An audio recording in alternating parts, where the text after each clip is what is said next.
Olá, seja bem-vindo a mais um programa Adoração em Família. Esse que é o último dessa temporada. Conectados em Deus é o tema embasado na Bíblia, a Santa Palavra, a nossa inspiração e guia de fé, e a jornada inteira no livro Oração, Minha Família Bênção do Pai. Esteve conosco a professora Cuca La Palma e a professora Glaucia Corquisco. Começa agora a Adoração em Família.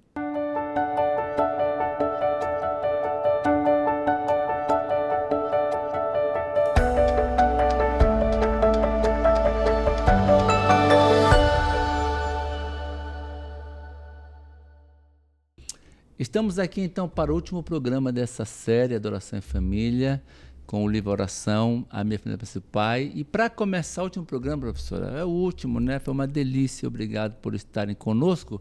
Professora Cuca, pode orar por nós, por favor? Querido Deus que estás no céu, somos gratos pela oportunidade de compartilhar essa conversa especial sobre oração, mas especialmente entender como conectar-nos com o Pai, com o céu. Nos dá sabedoria para esse propósito e pedimos que a Tua presença esteja conosco aqui. Em nome de Jesus oramos. Amém. Amém. Professor, obrigado. Professora Glaucia, dissemos aqui que a Bíblia é a nossa regra de fé e nosso guia.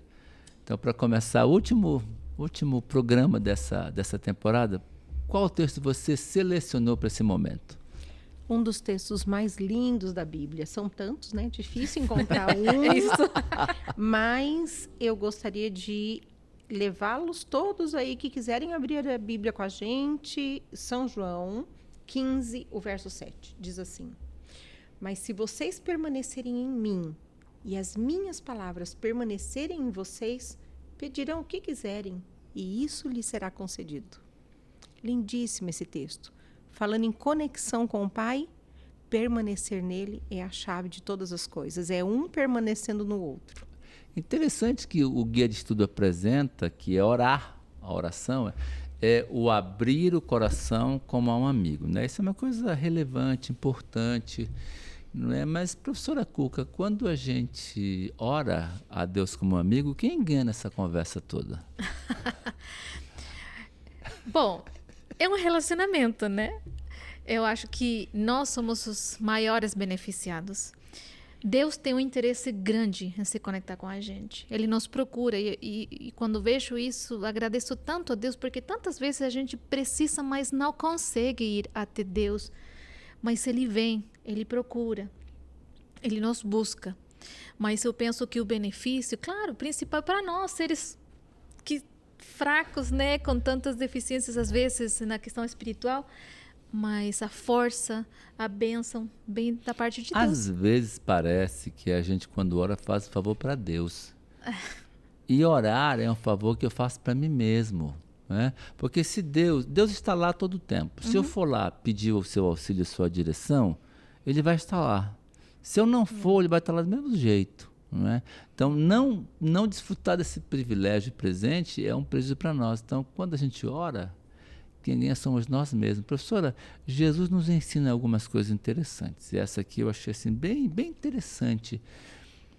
Sua vida era muito agitada. A gente pensa que era uma vida de calmaria. Então, era muito agitada. Mas era uma vida vivida entre momentos no monte e momentos entre a multidão. Em vários momentos, você percebe que os discípulos estão sozinhos, que Ele sai de perto. Às vezes manda, olha, vocês vão por aqui, eu encontro vocês lá. O que aprendemos com esse exemplo de Jesus? Entre viver entre o monte e estar na oração e a vida com a sua intensidade como ela é. Eu sempre fico pensando, assim, é interessante como o inimigo tenta pegar algo tão bom e às vezes distorcer e faz o homem pensar que para ele estar conectado com Deus, por exemplo, ele precisa ficar como um eremita lá na montanha sozinho, né?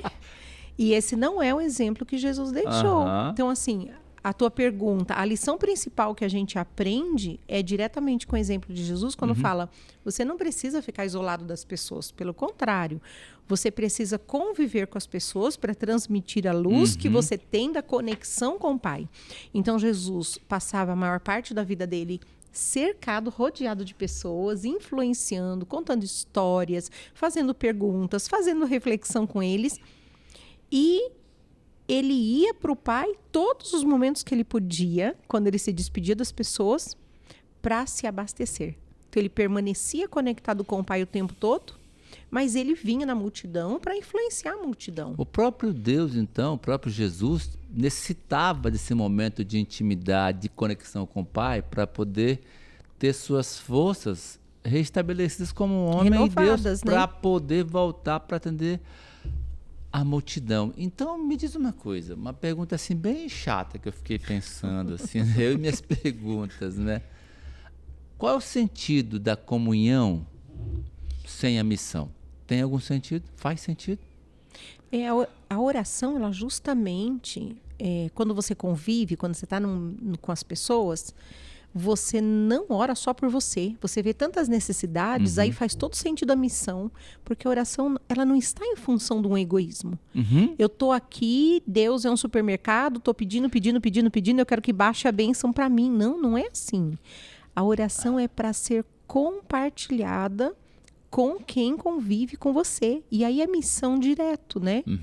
A oração não tem função egoísta. A função no estabelecimento do reino de Deus na terra, e o reino de Deus atendia pessoas. Me parece que o sentido da comunhão é a missão, né? Porque como você falou do eremita, eu fico lá orando, tá, e daí para quê? Então, eu vou ao Senhor, eu vou ao Pai para aprender, para servir a necessidade dos outros. Para compreender sua vontade, mas seus também planos. para interceder pelas pessoas. Sim. Porque às vezes as pessoas não têm força, as situações de diversas pessoas, nós podemos apresentá-las a Deus em oração. Então aí tira o foco de nós e as nossas necessidades e foca também em nós outros. E nós somos instrumentos nas mãos de Deus também para alcançá-las. A oração quer nos levar para onde? Para onde a oração quer nos levar? Para um supermercado? Onde eu entro, vou pegar a sua frase, professora. Entra no mercado, eu digo assim, olha, eu quero isso, não, eu quero essa bênção, eu quero essa outra. É esse o foco da oração? Ela nos leva para onde? Estabelecer o reino de Deus. Eu achei muito interessante esse comentário no guia de estudos, porque muitas vezes a gente ora e a gente quer que a nossa lista seja atendida. Deus está disposto a atender o tempo todo. Ele quer que a gente permaneça com ele, está disposto a atender. Mas o verso que nós lemos agora no começo é assim, se eu permanecer em Deus, a promessa é, as minhas palavras permanecerão em você. Então, que vínculo faz isso? Quando Deus diz as minhas palavras, quer dizer, o meu pensamento já está morando no teu coração, porque eu permaneço com ele e eu vou saber pedir certo. E quando Deus veio na terra, as pessoas pediam cura, todo mundo queria um milagre, queria cura ali na hora, mas por que nem todo mundo era curado? Porque o objetivo não era Deus fazer um céu na terra, era fazer as pessoas na terra entenderem que existe um céu para elas irem. É estabelecer o reino dele, não o reino do governo romano ou do que eles pensavam na época. Por isso, nem todas as orações são atendidas da forma como a gente quer, como a gente pede, porque Deus tem o seu propósito de estabelecimento do reino. Me parece assim que o foco central da oração é levar as pessoas a entrar em conexão e harmonia com o Pai. Né? Tanto é que as pessoas foram ressuscitadas, as pessoas foram curadas, mas depois morreram. Né? Agora, se elas naquele momento entenderam qual é o propósito do Pai, elas foram conectadas e terão a eternidade. E algumas que não foram, mas entenderam o propósito do Pai, foram conectadas e receberão a eternidade. Então, me parece que o grande foco da oração é conectar-nos com Deus, né? Nos levar para essa conexão. Tem um tópico bem interessante do nosso guia que fala sobre a questão da fidelidade e das bênçãos. Qual que é a relação que tem entre fidelidade, ver conforme a vontade de Deus e as suas bênçãos? Se a gente pensa que Deus quer a nossa felicidade, Ele também vai dar formas de alcançar isso. Só que no olhar de Deus, não no olhar do homem, né? Porque a gente pensa em felicidade, bênçãos, pensamos às vezes só no econômico e coisas assim. Mas bem, claro, por causa da fidelidade a Deus, bem resultados, porque a gente toma boas decisões, fazemos boas escolhas. Isso bem é um resultado bom para o nosso corpo, para a nossa vida, para o financeiro, para as relações. Então, eu vejo um Deus que se interessa em responder também e abençoar seus filhos. Sim. Às vezes, meu filho vem e fala assim, mãe, eu já sei que você não vai me dar. Eu disse, filho, peraí, não começa assim. Eu estou aqui, eu quero o melhor para você. Eu fico feliz em dar as coisas que você precisa. Mas não comece assim. Vem de um jeito diferente. Às vezes eu penso que nós oramos e pedimos coisas a Deus, mas sem fé, sem pensar que Deus realmente se agrada em abençoar seus filhos. E a oração vai também transformando nossos pensamentos, as formas de pedir, porque a oração não é só pedir, nós temos a oração modelo, é reconhecer a grandeza de Deus e o propósito que Ele tem para nós, seus filhos, mas também a questão da fé, esse componente e tal, para colocar nas mãos de Deus os nossos pedidos, as nossas necessidades. É uma coisa muito interessante, sabe o que é? Tininha fala que às vezes tenho umas ideias meio fora da caixinha, pode ser verdade, mas... Outro dia eu fiz um sermão que eu dizia assim, que bênção é Deus derramando sua fidelidade, é Deus dando aquilo que o fiel precisa. Né? Então, a bênção é a resposta de Deus à minha fidelidade. E você já recebeu bênção que a gente olha e fala, mas isso não pode ser bênção, uma dificuldade imensa na vida? É isso mesmo. Eu já recebi uma bênção uma vez que eu falei, não, Senhor, por favor, mas como quando a gente deixa Deus dar a resposta depois, a gente diz assim, foi uma bênção para a salvação da minha vida naquele momento. Nem sempre as bênçãos de Deus têm o mesmo foco que o nosso olhar. E muitas vezes a minha infidelidade em ser fiel a Deus atrapalha que Ele derrame as bênçãos sobre mim. Eu estou indo no caminho errado. Deus pode me dar? Não, porque se Ele me dá o que eu quero...